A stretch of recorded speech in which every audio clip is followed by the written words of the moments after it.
Hi there, and welcome to Startup Central. I'm Nayantara. This is the only show of its kind dedicated, of course, to startups, but technology, entrepreneurship, innovation, disruption. Basically, if it has anything to do with the new economy, it's here every weekday on ET Now at 6 p.m. Ladies and gentlemen, pretty much like all the stakeholders we get on this show, we at ET Now and Team Startup Central thrive on constructive feedback. Don't hold back. Keep writing into us. Tell us what you want to see on the show, how we can do things differently. We only want to keep improving every day. Our email address right on top, suc@etnow.tv. I'm also on Twitter. You can reach out to me directly. Now, Prime Minister Narendra Modi today made his first address to industrialists since Unlock India 1.0 began. He's talking about getting growth back and Aatma Nirbhar playing a very crucial role. Within a few hours of that, the Telecom and IT Union Minister, Cabinet Minister Ravi Shankar Prasad announced as many as 3 incentive schemes to make India a new manufacturing hub for electronics. In fact, India is now the second largest manufacturer of mobile handsets. And with that, I'm going to invite my next guest, and my first guest on the show is from Lava International, Mr. Hari Om Rai. Mr. Rai, thank you so much for joining us here. Hope you and your entire team at Lava are safe and healthy. I would like to tell you that a few minutes ago, I was interviewing the Cabinet Minister Ravi Shankar Prasad, and he said besides the global giants that want to come to India, they want to expand their operations in India, it is also an opportunity for Indian companies to proliferate, for Indian companies to leapfrog. Mr. Rai, how have you seen today's announcements by the Modi government when it comes to the 3 incentive schemes for electronic manufacturing? Their vision, of course, is think electronics, think India. Okay. No, great. I think this is the best movement for the country because these schemes are actually the best schemes. Shows the commitment for Atma Nirbhar Bharat. Unless we are able to build our companies and acquire skills and technology to be globally competitive, we can never achieve technological and financial independence as a country. We are 18% of the global population and just 3.5% of the global GDP. Unless we take our fair share from the global GDP, we can't really come out of poverty.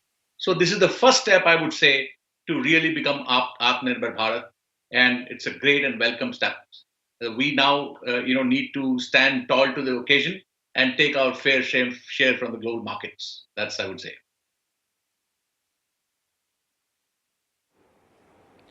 In fact, when you talk about the clusters, when you talk about the manufacturing hubs, and it's a question I asked Mr. Ravi Shankar Prasad, that you're going to need the cooperation of the state governments. You're also going to need other central ministries to play ball. And he's very confident of that happening, and it also happening under the Invest India banner.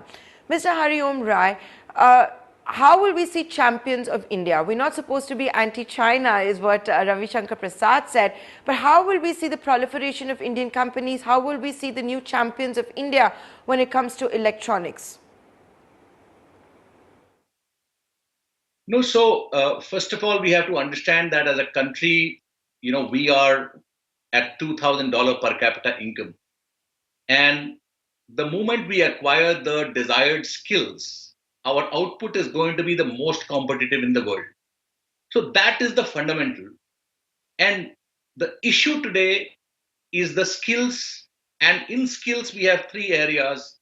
One is the ecosystem of supply chain, the design, and the manufacturing.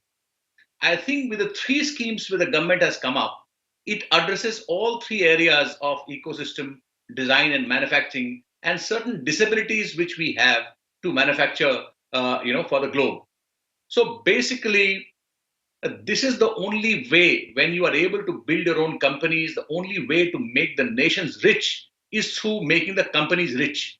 And therefore, this is the only way to acquire skills and technology and become globally competitive. So I see it's a clear path for the government for making India, technological and financial independence.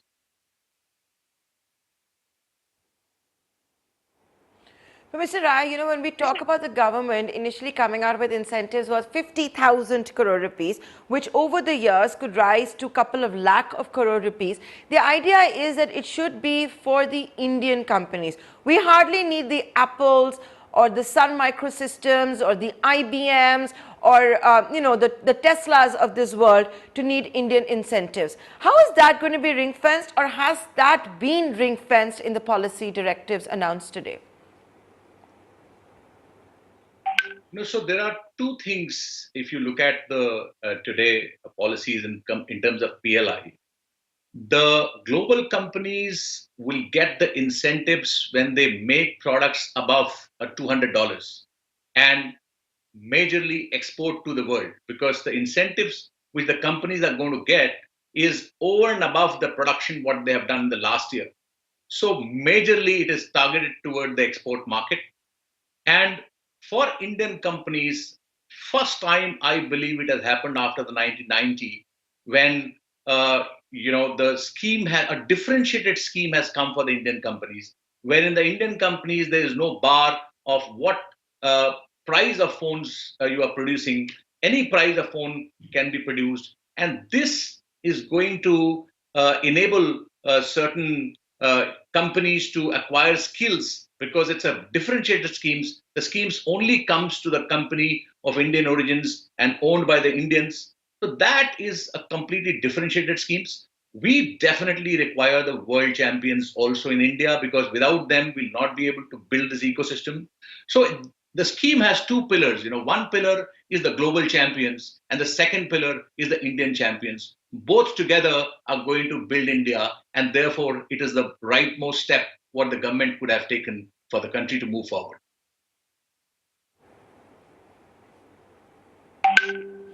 But will we see that? Will we see the Foxcons of this world, for example? You know, we've seen that first set of and the first batch of the Make in India iPhones. But will we see those that manufacture for Apple, for instance, come here? You're talking about a $200 value here.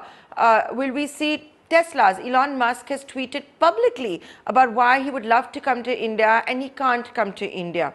Have their concerns been taken care of?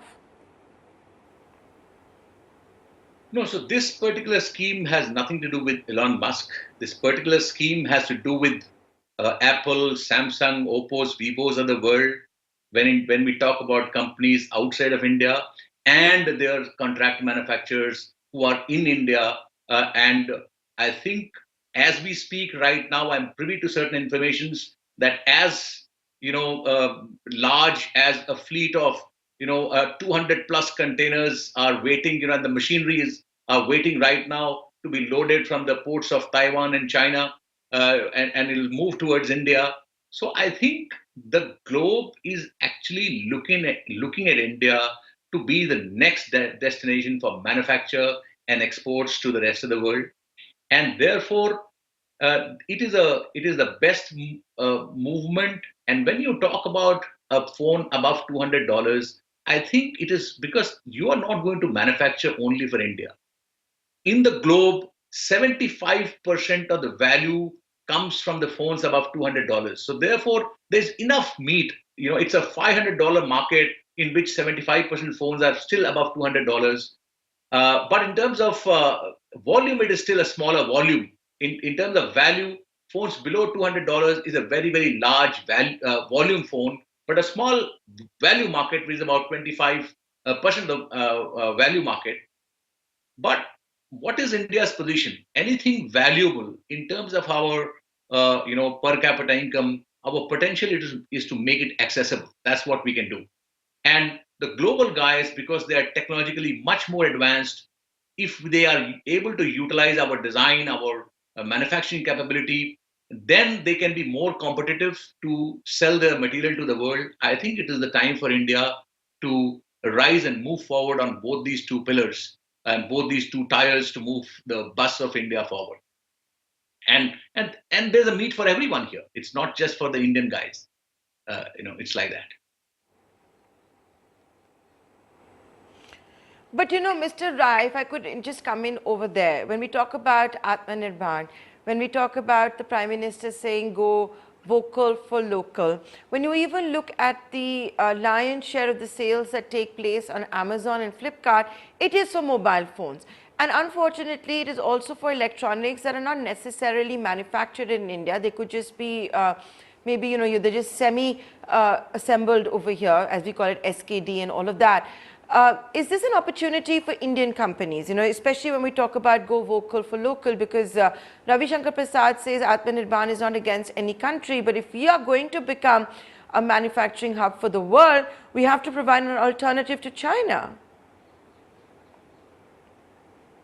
No, I think you've asked two different questions. One is about our capability to add value within India. That's the one question wherein are we assembling or are we adding much more value in terms of manufacturing, etc., the components. I think it's a process. How you manufacture, first you need to have the magnet industries doing the entire assembly, and then around that you have the ancillaries.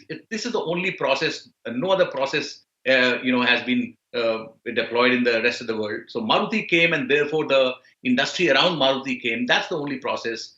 So what we are looking at as a country from this scheme is that the manufacturing, the core product gets manufactured in India.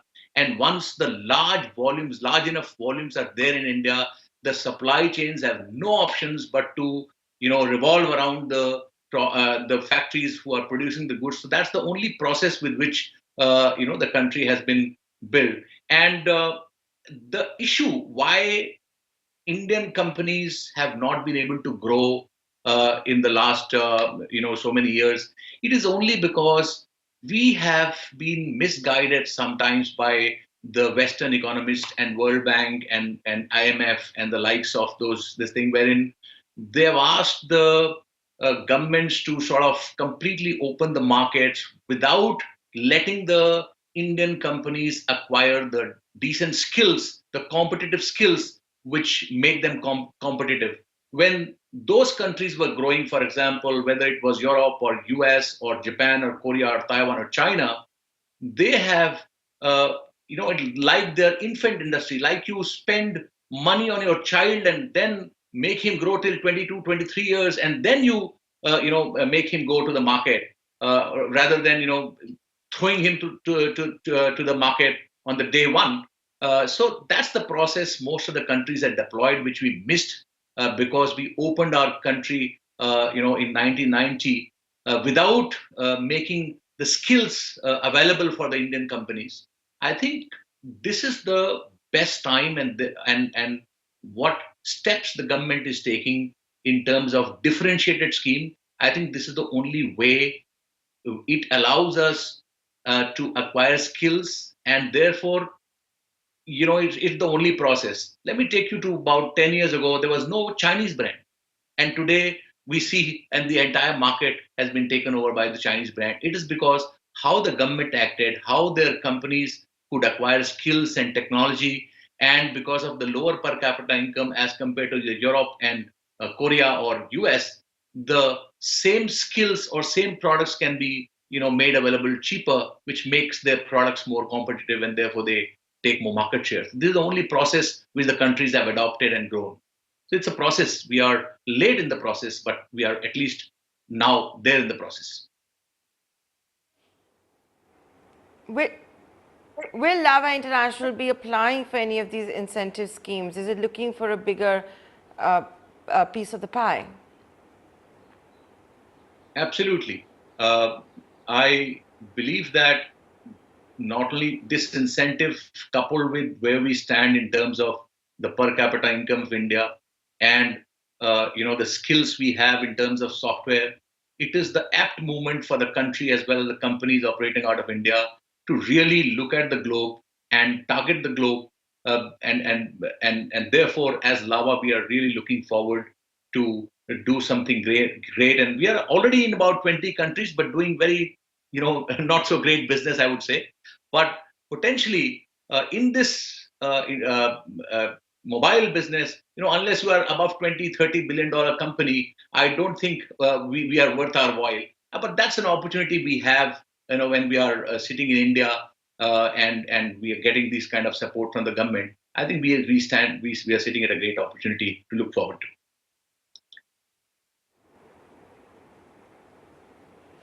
And with that, Mr. Rai, here's wishing you and the entire team at Lava all the very best. And thank you so much for taking the time out to join us here on the Startup Central.